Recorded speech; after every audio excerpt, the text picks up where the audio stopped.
Dans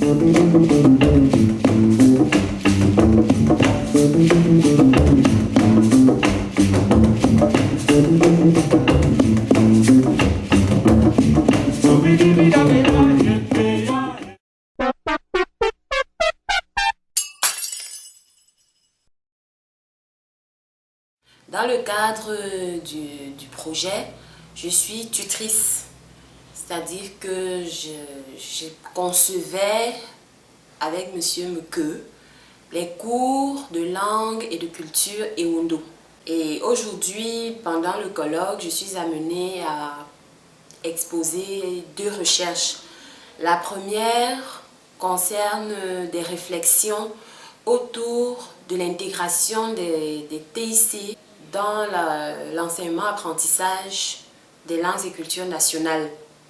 Il a été question, après avoir administré des questionnaires aux élèves et aux enseignants de langues et cultures nationales, de tirer des conclusions sur les avantages, les potentialités que pourraient offrir les TIC lors du processus d'apprentissage des langues et cultures camerounaises. Nous avons attiré l'attention, Michel Meke et moi, sur l'importance de la prise en compte du milieu de vie, du niveau de langue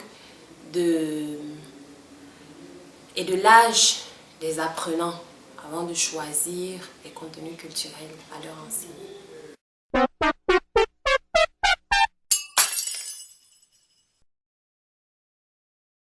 Je pense qu'elle pourrait nuire.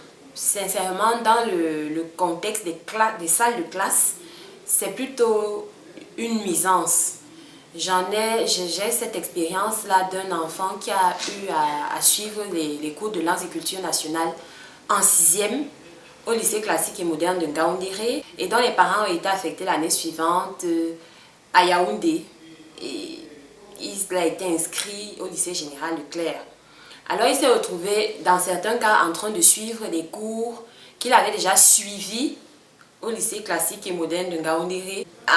En même temps, il avait des lacunes parce qu'il y avait des notions qui avaient été abordées en 6e au lycée Leclerc, mais que lui n'avait pas vu l'année précédente au lycée classique et moderne de Ngaoundéré.